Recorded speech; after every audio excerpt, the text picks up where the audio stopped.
trades is AMD. I originally had this position in an attempt that it would break the all-time high, and it finally has done that a couple days ago, maybe 2 days ago. So we had this one attempt, 2, 3 attempts right here, and now finally, boom, it breaks out.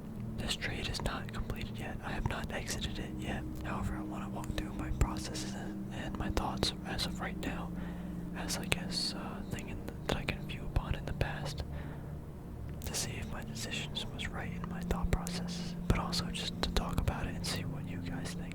Just so you guys don't think I'm BSing you and stuff. Here are my trades. Okay, that's a lot. We'll just focus on this one right here. So I had a position I bought at $54.80. Like around here.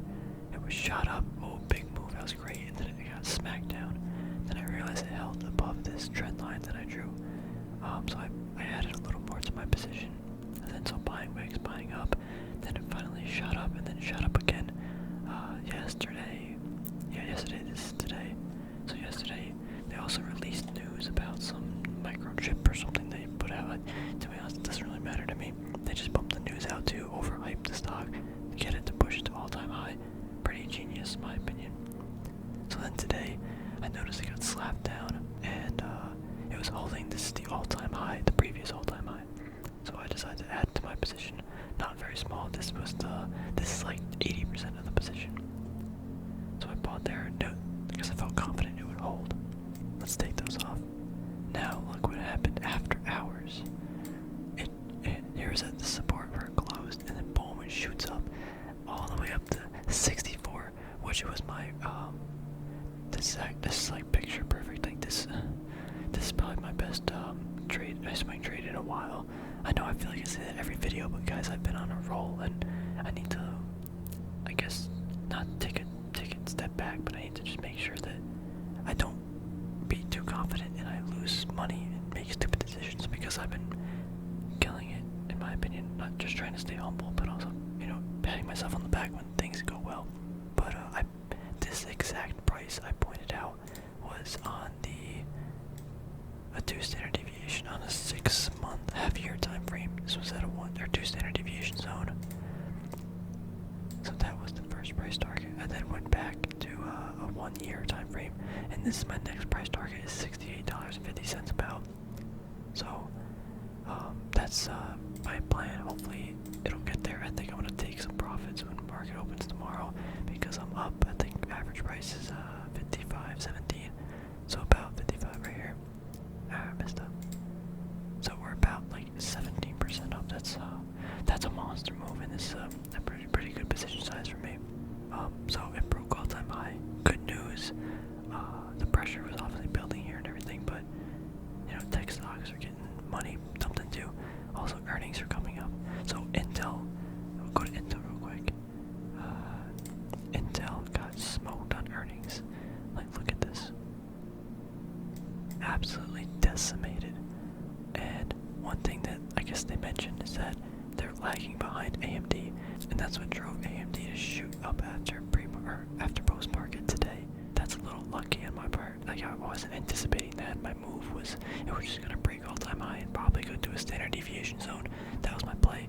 But now that this news came out, it's like hitting the lottery, almost like a mini lottery, So now I have to reassess the situation. My plan was not to stay in at earnings, because that's just a gambling game for me. But I do want this to rip a little higher. I think it's got potential, and it's got the momentum and hype around it. I think 68 is a pretty high price target. My max price target would be like 77, but that's like a unicorn moment almost. I don't think it's gonna get there. I do want to take like maybe 50% profit now or tomorrow when the market opens, and let it ride. Give it room to work, because we still got until the 28th to see what earnings actually does. I would like to hold about 25% of the position through earnings, just because I have a little hinge, Maybe that's the downside of this decision. I'm already up a big percentage. I'm gonna hold the earnings, and it's gonna get smoked. But I don't know.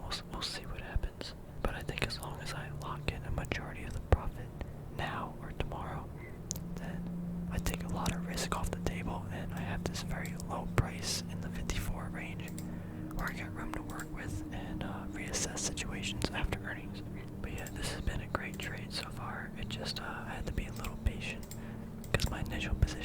it shot up, and then I was already up like 7%.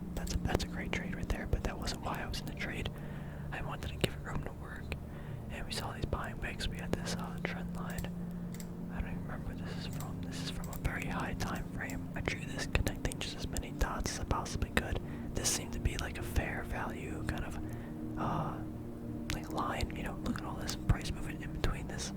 That's how I got that value.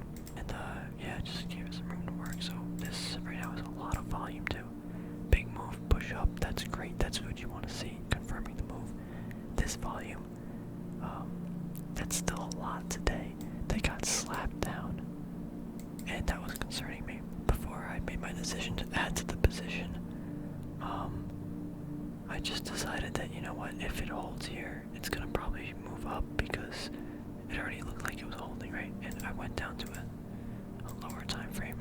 This is aftermarket, so this is the information we'll look at right here. So not as much volume here in these upper ends, where I'm wanting to see the volume around at the old all-time high. And you can see like, a lot of selling, and then buying here.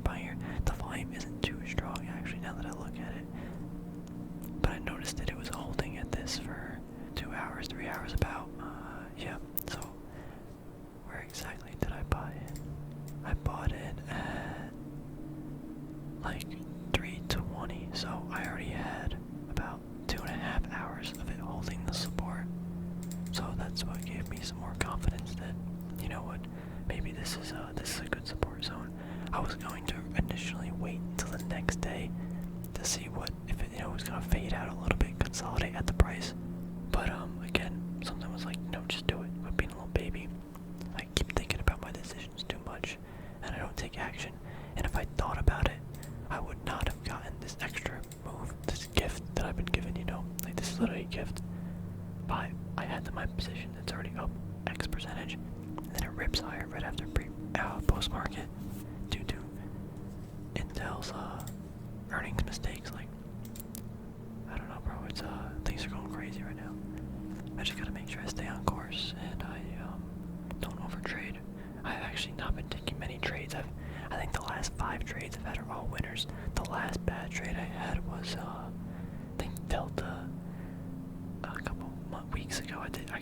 I was so bad, but the only thing I gotta make sure here is, again, the trade is not over. I can still lose money if I'm an idiot, but I'm not gonna be an idiot because that's why I'm making a video talking about my thoughts and stuff. Because if I lose money on this trade and I go back and I said, wow, you're an idiot if you lose money, it's just like one of those learning processes and steps where it's like, wow, you literally told yourself to take profits and stuff. I don't know, I feel like I'm just rambling now, but AMD right now is a great trade for me. I'm very happy I'm in it. Hopefully some other people are in it too, but if not, there's always another opportunity. Don't chase, and we'll find it. Anyway, thanks for watching.